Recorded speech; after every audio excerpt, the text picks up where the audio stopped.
నాగర్ కర్నూలు ఘటనలో post mortem రిపోర్ట్లో ఎంత తెలివిగా చూడండి. మొన్న నేను డిఎస్పీ గారి దగ్గర కూర్చుంటే చెప్పిండు కదా, సార్ ఆ రిపోర్ట్ రాని, పోస్ట్ మార్టం నివేదిక రాని, ఇది రాని అది రాని, వచ్చినాక మర్డర్ కేసు నమోదు చేస్తాం, లేకపోతే చేయమనేటువంటి మాట చెప్పిరుగా. అన్నట్టుగానే డాక్టర్లను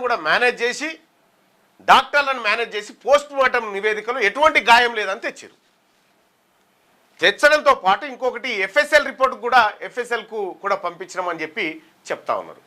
ఇగో ఇంత చోరీ జరుగుతూ ఉంది.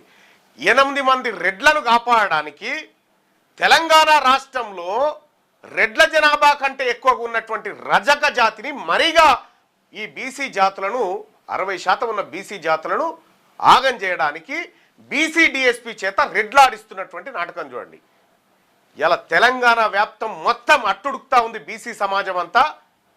ఈ సందర్భంలో కాంగ్రెస్ పార్టీ ప్రభుత్వం నాటకాలు ఆడుతూ ఉంది కదా.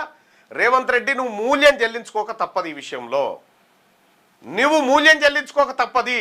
మా రజక బిడ్డకు సంబంధించినటువంటిది నిన్న నాకు ఒక ఆయన మెసేజ్ పెడితే చాలా నాకు అది బాధ అనిపించింది. అంటే మా రజక సోదరుల కష్టం మీద ఇగో ఒక రజక సోదరు రాసి పంపిండు చూడు, ఎంత అద్భుతమైందో. నీ పుట్టుకకు చాకలి కావాలి, నీ మైల బట్టలు ఎత్తిపారేయడానికి చాకలి కావాలి, బాలింతగా ఉన్న నీ తల్లిని సాకడానికి చాకలి కావాలి, నీ పెళ్లికి మైలపోలు తీయడానికి చాకలి కావాలి, నువ్వు తిన్న పల్లెం గడగడానికి చాకలి కావాలి, నీ మాసిన బట్టలు ఉతకడానికి చాకలి కావాలి, వాటికి ఇస్త్రీ చేసి 10 మందిలో నీ గౌరవం పెంచడానికి చాకలి కావాలి, నీ బిడ్డ పెద్ద మనిషి అయితే చాకలి కావాలి, ఆఖరికి నువ్వు జస్తే నిన్ను ఊరేగించి ఊరవతల బొందబెట్టి 11 రోజుల కర్మకాండ సరిపోయే వరకు చాకలి కావాలరా. నీ పుట్టుక నుండి చావు వరకు నీకు మైలంటకుండా నిన్ను శుభ్రం చేసేది ఒక చాకలి వ్యక్తిరా. ఆ చాకలి లేకపోతే నువ్వు భూమి మీద శుభ్రంగా బతకలేని నీ గబ్బుని నువ్వు శుభ్రం చేసుకోలేని చౌటవురా అగ్రకుల అహంకారి.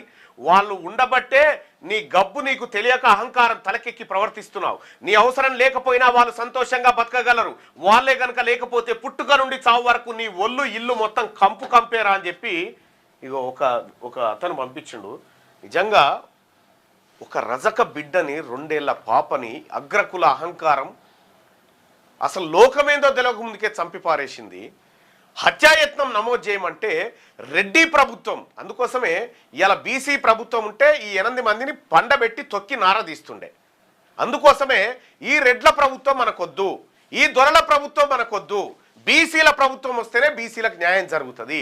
ఇవాళ ఒక్క రజక బిడ్డ, నేను అడుగుతా ఉన్న బసవరాజ్ సారయ్య గారిని, నా రజక సోదరుడు, నా బీసీ సోదరుని అడుగుతా ఉన్నా, వాట్ ఈజ్ యువర్ స్టాండ్? ఈ ఘటన పైన నీ స్టాండ్ ఏంది? దీని పట్ల ఇప్పటి వరకు ఒక స్టేట్మెంట్ కూడా మీ నుంచి ఎందుకు రాలేదు? నేను బీసీ మంత్రులను, బీసీ ఎమ్మెల్యేలను అడుగుతా ఉన్నా, మీరు ఇంతేనా? ఇంకా రేపు పొద్దుగాల బీసీల ఓట్లు వద్దు కదా మీకు? ఇదే లాస్ట్ కదా మీ రాజకీయ జీవితం?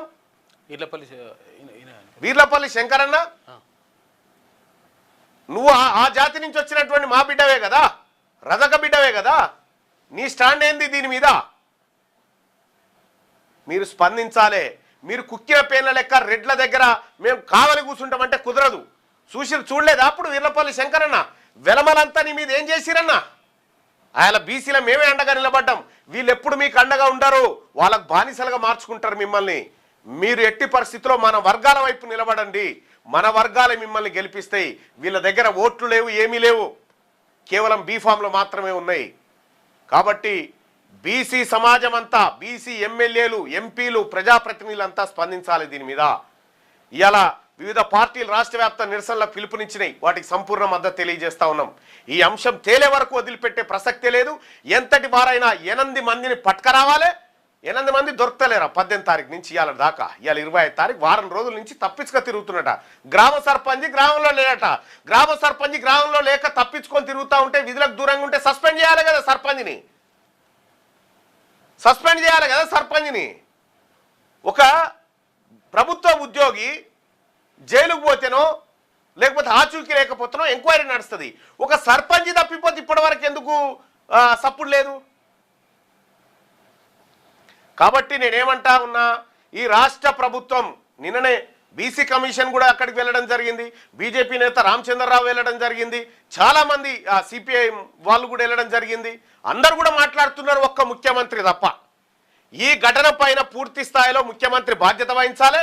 ఆ రెడ్లను శిక్షించాలే, వాళ్ళని తొక్కి నారదీయాలే, లేకపోతే రాజకీయంగా మీకు సమాధి తప్పదు అనేటువంటి విషయాన్ని హెచ్చరిక చేస్తా ఉన్నాం. తెలంగాణ రాజ్యాధికార పార్టీ చూస్తూ ఊరుకోదు బీసీలకు అన్యాయం జరిగితే.